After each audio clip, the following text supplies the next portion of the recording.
One of the areas where there's been significant development, I mentioned earlier, is in HR metrics. Now, traditionally, there were very simple HR metrics like turnover, so how fast are we losing staff,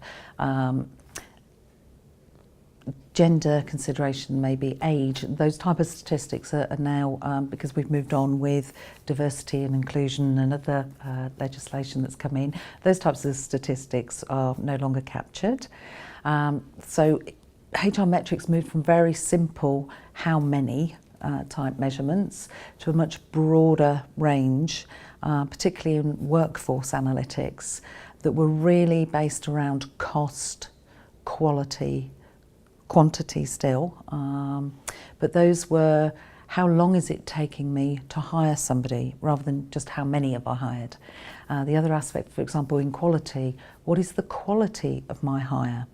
So in trying to measure quality of hire, you would take the level of the individual when you employed them based on their employee profile against the job profile, and then see over a 6-month period, for example, where their skill set and experience had moved. And you obviously hoped for an increase in that level. You'd maybe repeat that again at the 12-month point and also see how the performance was on an ongoing basis compared to when you hired. So you're looking at your quality of hire, not so much about the retention, because somebody may be with you only 2 years rather than 20 years, but how they've progressed and how their skills and contribution to the organisation has grown in return for the training and support that the employer has given to that employee. So metrics are now getting a multifaceted. For several years, people have talked about dicing or cubing, dicing and slicing data. So that's not a new term or new concept by any means. But what's happening now is with the introduction of some of these really exciting developments, it's gone to another stage, and there is actually another term, people metrics, that's starting to be mentioned, particularly in, again, Forbes, Bursin, the IRIM, so the International Association of Information Management. So those types of resources are now starting to talk about people metrics. Which actually tickles me, because we started off, 20, 30 years ago, we were personnel. Then we went to HR, and now we're going back to the people concept, which I think is good news for the organisations. But what I'm going to do is just give you a couple of examples, and again, if you research this through any of those organisations, you'll see more detail in these examples. But the focus of the people metrics now is much more about taking HR data and using it in association with other data from the organisation to come up with a more holistic view of what's happening within the organisation.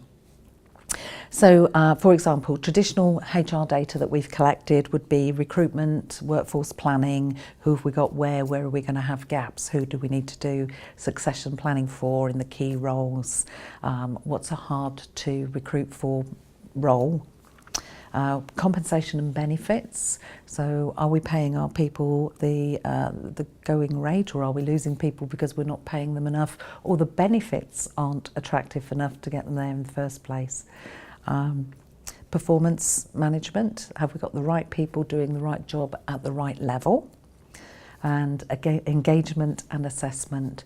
So the people that we've got, are they engaged? And is that engagement reflected in the level of and quality of work and support to the organisation that's being displayed? So that traditionally would have been your workforce planning and HR metrics. Now with the people metrics, that still stands, but there's the business aspect that's being correlated with that will include areas like our high-performing sales reps. What percentage is their sales revenue higher than somebody who isn't performing so well? Accidents, errors and fraud, surprisingly. Do we have employees in a certain location where we have a higher rate of accidents?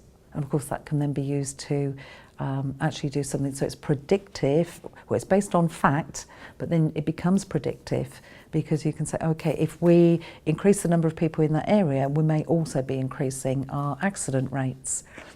It also offers intervention points for health and safety managers, for example, to go and find out and ascertain what is causing the higher accident rate. Errors, so quality management is now coming in and being tied together with human resource management. Some insurance companies are actually using a combination of HR data and fraud statistics to see if there's any correlation there. So you can start to see where the new roles of the statisticians and mathematicians is actually creeping into HR. I've been in HR for many years, but my level of statistical analysis probably doesn't extend to that correlation. So, but I think that it's an exciting development and a potential new role for people to move into in the future. So just to give you a little more specific examples, I've just got 3 to share with you on the how the insight of this data provides more in the way of management decision tools for managers than previous just standard HR metrics would have done. So the example is you can look at the demographic, educational and experience factors of an employee and correlate that information with their level of performance at various levels. Second example would be looking at patterns of email traffic, which some people might find a little scary, but that can be used to understand how high-performing managers behave and what work styles result in the highest levels of performance. And then this last example I pulled out because it was something that really hit home for me. It was just a concrete example of, and very specific as to where this type of data trend is going. And it's looking at data as to why certain hospital wards have a higher infection rate and looking at the people issues that may be behind and being a cause of that higher infection rate. So starting to link something like infection rate to people's behaviour and their work behaviour is something that it was almost a light bulb moment as to, wow, these are 2 totally what would have been disparate data sources that are now being correlated to find that answer. So it's getting very, very powerful indeed. The last thing to mention about that is, although it's exciting and there is a lot of research out there that's come out in the last 12 months or so, it is still a very young market. Now to me that makes it even more exciting because just think where that could go in the next 2 to 3 years. So something to look forward to.